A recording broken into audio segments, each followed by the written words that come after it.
Et top, si je vous dis une onde électromagnétique, vous me dites... La 5G. Non, un truc qui brille, la chose la plus rapide de l'univers. Vous me dites... Kylian Mbappé. Quoi? Mais non, mais beaucoup plus rapide. C'est la mer Noire. Eh mais qui fait le montage, gars? Salut à tous et bienvenue dans cette nouvelle vidéo. Vous avez sûrement déjà tous entendu parler de vitesse du son, et vous savez qu'il est possible de franchir le mur du son. Vous savez peut-être aussi que la chose la plus rapide dans l'univers, c'est la lumière, et que rien ne peut dépasser la vitesse de la lumière. Et si en fait je vous disais que c'était pas vrai? Et si je vous disais qu'il était possible de voyager plus vite que la lumière, et même de franchir le mur de la lumière? Mais je me serais dit, mais vous fumez, monsieur. Dans ce 5e épisode de Ça et Pile, on va parler avion supersonique, rayonnement nucléaire et vitesse supraluminique. Alors lâchez un like, abonnez-vous et accrochez vos ceintures, parce que ça va envoyer du lourd. Vous êtes prêts? Alors ça part. Pour commencer en douceur, on va parler un peu du son. Un son, qu'est-ce que c'est? Ben, c'est rien d'autre que de l'air qui vibre. Ça se voit super bien sur un haut-parleur. Quand on l'allume, un électroaimant vient mettre en mouvement une membrane qui va pousser l'air devant elle. Cet air comprimé va se propager comme une sphère dans toutes les directions autour de la membrane. On peut donc représenter les sons comme des ondes acoustiques. Au niveau des crêtes, l'air est comprimé, et au niveau des creux, l'air est détendu. L'écartement entre les zones d'air comprimées et les zones d'air détendues, c'est ce qu'on appelle la longueur d'onde. Et le nombre de vibrations par seconde, c'est ce qu'on appelle la fréquence. En vrai, je parle de vibration de l'air, mais le son peut se propager dans n'importe quel matériau. Genre l'eau, le verre, ou même la peau et les organes. D'ailleurs, c'est comme ça que les parents peuvent voir leur bébé sur une échographie. L'onde se propage quand les molécules comprimées viennent pousser les autres molécules. Donc plus les molécules sont serrées, plus le matériau est dense, et plus les ondes vont se propager vite et loin. Ce qui est important pour la suite, c'est qu'une onde se propage à une vitesse bien précise dans les différents matériaux. Et dans des conditions de température et de pression classiques, cette vitesse dans l'air est d'environ 340 mètres par seconde. C'est la vitesse du son. Ok, maintenant qu'on a expliqué ce que c'était un son, c'est quoi le mur du son? Imaginez qu'on mette un avion sur un tarmac et qu'on démarre ses réacteurs.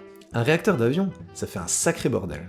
Le son peut atteindre les 110 décibels. En gros, sur une échelle du bruit de 1 à 10, c'est déjà genre j'ai les oreilles qui saignent sur 10. Les ondes acoustiques, produites par le réacteur, se propagent dans toutes les directions. Et on pourrait représenter les zones de haute pression par des cercles centrés autour de l'avion. Bon, maintenant imaginons que l'avion soit en vol à une vitesse subsonique, c'est-à-dire qu'il va à une vitesse moins élevée que la vitesse du son. L'avion avance, mais comme le son émis va plus vite que l'avion, les zones de pression s'éloignent toujours de l'avion dans toutes les directions. Ok, et qu'est-ce qui se passe si l'avion accélère et qu'il se rapproche de la vitesse du son? Les réacteurs émettent toujours des ondes acoustiques, mais comme l'avion va presque à la même vitesse qu'elle, elles ont du mal à s'éloigner. Et si l'avion accélère encore, il commence à rattraper les zones de pression. L'air n'arrive plus à se détendre, l'avion produit toujours plus d'ondes acoustiques qui s'accumulent devant lui et qui compriment l'air de plus en plus. Et ces nombreuses couches d'air comprimées qui apparaissent devant l'avion, devinez ce que c'est? Bah ouais, c'est le mur du son. L'expression mur du son a une origine historique qui remonte aux années 40. Pendant la Seconde Guerre mondiale, les avions commençaient à s'approcher de plus en plus de la vitesse du son, mais ils n'étaient pas encore assez adaptés à résister à cette forte augmentation de pression. Résultat, les avions devenaient instables et les pilotes galéraient de ouf à maîtriser les commandes quand ils s'approchaient de cette limite. En 1947, un prototype d'avion transsonique, et non c'est pas un avion non binaire, c'est juste un avion qui va à la vitesse du son, s'est carrément désintégré à l'approche du mur du son. D'où l'idée que cette vitesse était inatteignable, et l'expression mur du son. Par contre, le nuage que vous voyez ici, c'est pas le mur du son. Le mur du son, il est à l'arrière, et on le voit pas.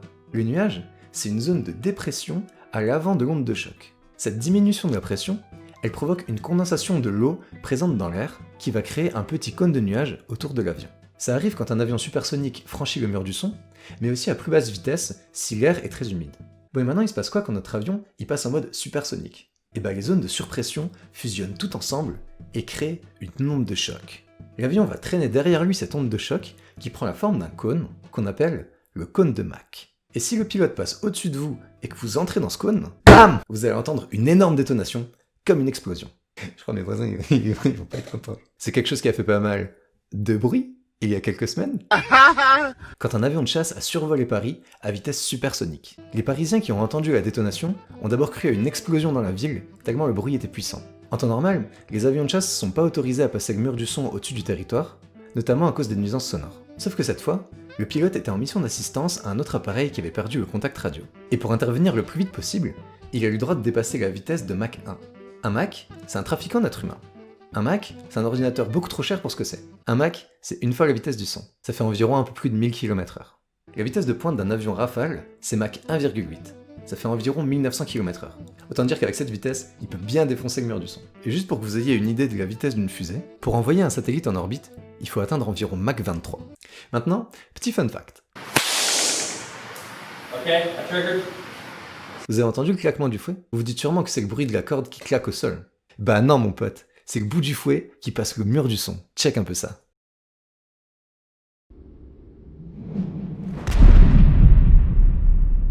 Bon allez, dernière petite anecdote sur le mur du son. Si jamais vous comptiez vous lancer dans une carrière de tueur à gages, bah déjà c'est super flippant. Et puis ensuite, j'ai un conseil pour vous. Dans tous les films d'assassins, on voit des mecs qui tirent avec des silencieux et ça fait des vieux pouf pouf. Mec, ça fait comment? Pouf pouf. Sauf qu'en vrai, ça marche pas comme ça. Et si vous faites pas attention à la munition que vous utilisez, bah vous allez vous faire cramer direct. J'explique. Ok. Quand vous tirez avec un pistolet, l'explosion de la poudre contenue dans la cartouche va propulser la balle hors du canon. Les gaz vont sortir en même temps que la balle, et ça va provoquer l'onde de choc que vous allez entendre. Steel. Le rôle d'un silencieux, c'est de ralentir les gaz au moment de leur sortie et de les aider à se détendre progressivement pour éviter l'onde de choc et donc le bruit.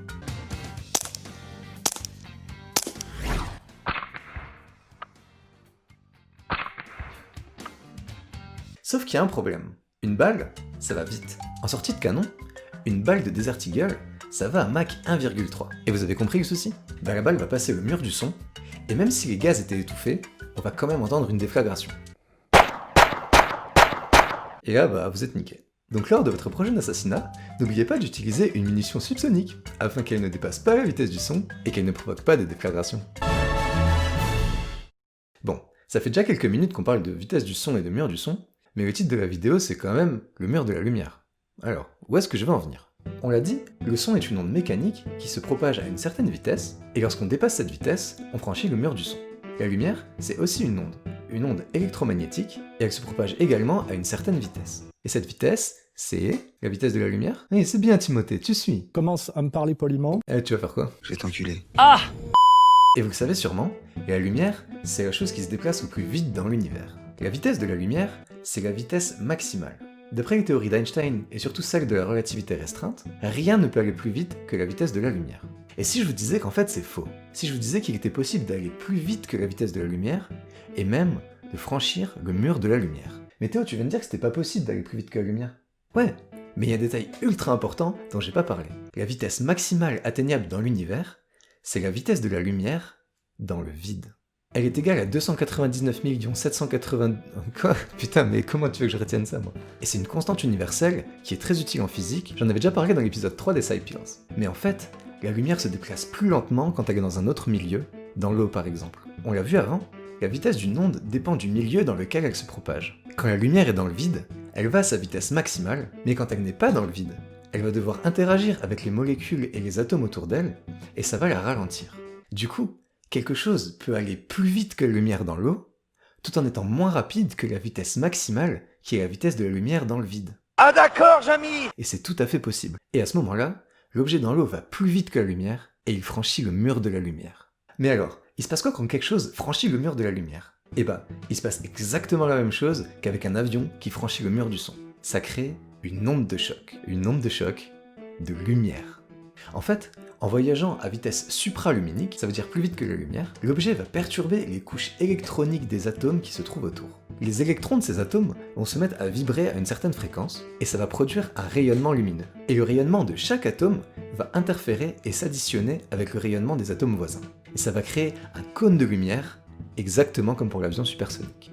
On appelle ce phénomène lumineux l'effet Cherenkov, et il se produit notamment au cœur des réacteurs nucléaires. Lors de la fission des atomes d'uranium, des électrons avec une super haute énergie, qu'on appelle particules bêta, sont propulsés dans le bassin de refroidissement. Ils voyagent dans l'eau à une vitesse supraluminique, provoquant un rayonnement bleu dû à l'effet Cherenkov. Et vous voulez voir en vrai ce que ça donne quand un réacteur nucléaire démarre?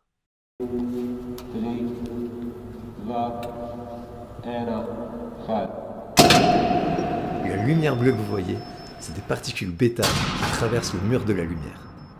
C'est pas incroyable quand même? Ah bah ouais, c'est dingue! Allez, j'en remets un deuxième parce que vraiment je trouve ça trop stylé. Ok.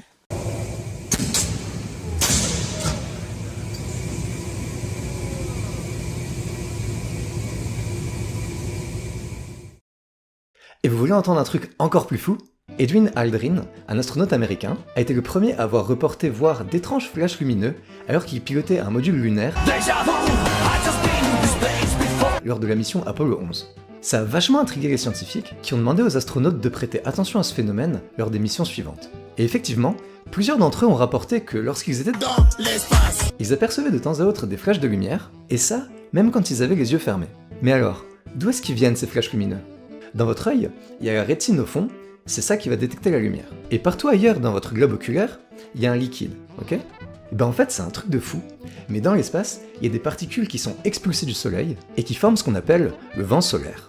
Ces particules, elles voyagent dans l'espace à une vitesse proche de celle de la lumière, et elles traversent un peu n'importe quoi. Les combinaisons des astronautes, leur casque, et surtout, le liquide qu'il y a dans leurs yeux. Et en fait ce qui se passe, c'est que les particules, elles vont franchir le mur de la lumière, mais dans leurs yeux. Ça va produire un effet Cherenkov, et ça va produire un flash à l'intérieur de l'œil, et c'est ça que les astronautes vont voir. En gros, il se produit le même phénomène que dans un putain de réacteur nucléaire, mais dans leurs yeux. Et voilà, c'est déjà la fin de ce 5e épisode de SciPeers, j'espère qu'il vous aura plu. Si c'est le cas les gars, alors abonnez-vous, lâchez un pouce bleu, et partagez la vidéo. Il y a que comme ça que peut-être un jour, d'autres personnes que mes parents verront cette vidéo. En tout cas, même si c'est beaucoup de travail, moi ça me plaît vraiment de produire ce genre d'épisode. Et du coup, si ça vous plaît, n'hésitez pas à me lâcher un petit commentaire pour m'encourager, ça me ferait vraiment très plaisir. En attendant le prochain épisode dans un mois, je vous dis à la prochaine, prenez soin de vous, ciao.